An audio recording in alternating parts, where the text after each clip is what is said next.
It's been exactly 1 year since Cubans held the largest anti-government protest the island had seen in over 60 years. Many of the demonstrators demanded change as food and medicine grew scarce and power outages became more frequent. Some even called for an end to dictatorship on the island. Many Cuban Americans in the U.S. joined the protests in solidarity, urging the U.S. to support the cause. Those same Cuban Americans are planning protests later today to bring renewed attention to the problems plaguing Cuba today. NBC News reporter Ed Augustine joins us now from Havana with more. Ed, good morning. So let's pick up right there with the problems plaguing Cuba today. Where do we stand a year after those protests began? Well, a year on, and the fundamental driver of those protests remain in place. What's that driver? The deteriorating material conditions, the quality of life for Cubans here on the island, you know. A year ago, people were standing in line for hours, sometimes days, for food, to buy food. That continues today. A year ago, medicines were very, very scarce. That continues today. And a year ago today, in a small town west of Havana, a 12-hour power cut was the straw that broke the camel's back, really. It was that power cut that pushed people to a point where they said, you know, enough's enough, we're coming out on the street.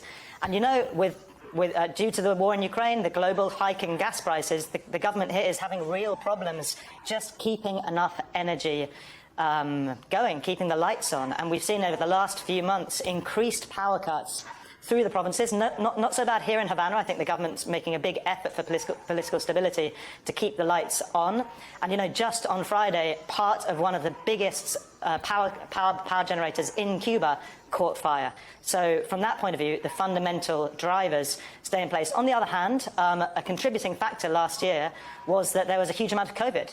A year ago today, Cuba had one of the highest rates of COVID in the region, a great many people falling ill and dying.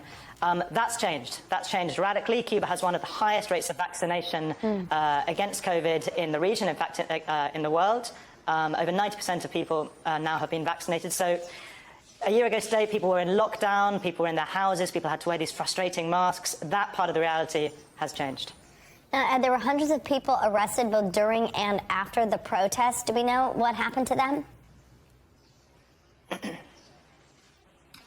Yeah, according to the Cuban Public Prosecutor's Office, there are still 383 people who are in jail for events linked to what happened that day and the day after in Cuba. So we have hundreds of people in prison. Now, the government's always tried to brand those protesters as essentially criminal elements. The Cuban president just this weekend said that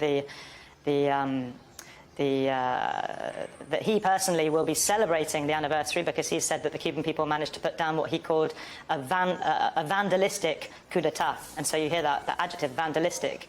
And there's an element of truth to that. There was a lot of property destruction. There was violence against police, people throwing stones against police officers. And the government has thrown the book very, very hard at those people, some people even getting 30 years in jail for sedition. On the other hand, the majority of protesters were peaceful. And there are people who've spent time in prison just for live streaming those protests. All right, Ed, thank you so much for your reporting.